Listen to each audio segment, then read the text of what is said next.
Hello, this is Courtney Miller for Native American Antiquity.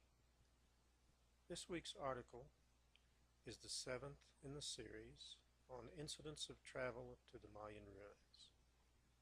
It is the conclusion of the series. When John Lloyd Stephens first traveled to Central America and walked among the ruins left by the Maya, he early on realized that the buildings, statues, and carvings were not done by a savage or primitive race. He recognized that the original inhabitants of the Americas were a civilized and sophisticated people. At his first encounter with the stela in Copan, he observed, "The sight of these unexpected monuments put at rest at once and forever, in our minds, all uncertainty in regard to the character of American antiquities, and gave us the assurance that the objects we were in search of were interesting not only as the remains of an unknown people, but as works of art, proving, like newly discovered historical records, that the people who once occupied the continent of America were not savages." In 1842, when he returned to Yucatan to further explore the ruins, he reconfirmed his previous conviction by saying, "I am happy thus early in these pages to have an opportunity of recurring to the opinion expressed in my former volumes in regard to the builders of the ancient American cities.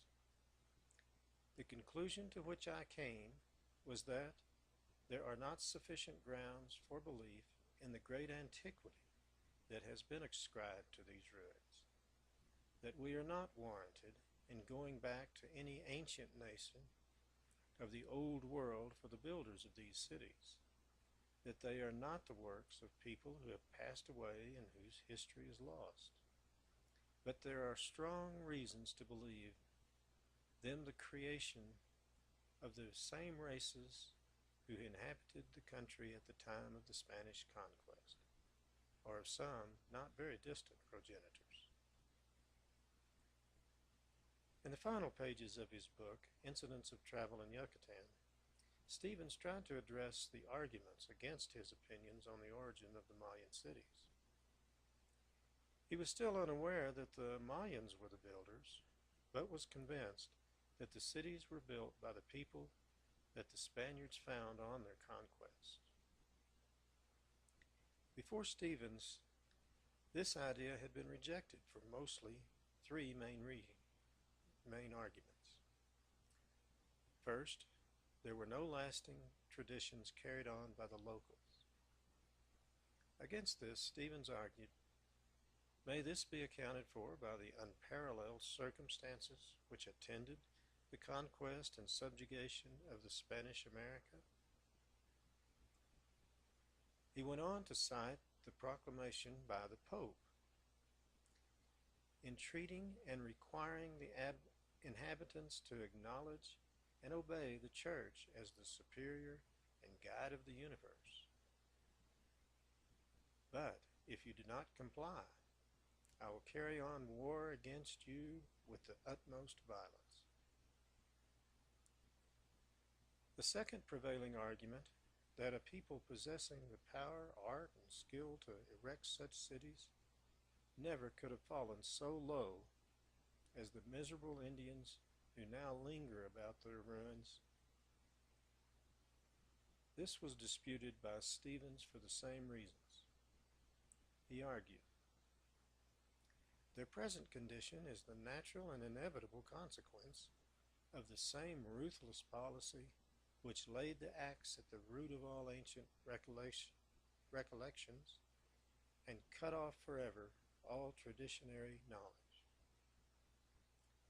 Finally, the lack of historical accounts or references to the cities by the conquering Spaniards was refuted by Stephens in this way.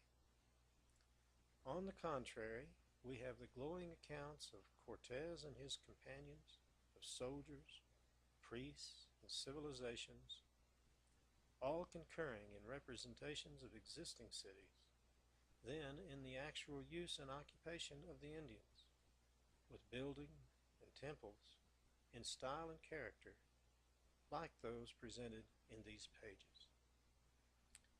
He summarized by saying, these arguments then, the want of tradition, the degeneracy of the people, and the alleged absence of historical accounts are not sufficient to be entered upon at the conclusion of these pages. But all the light that history sheds upon them is dim and faint, and may be summed up in a few words.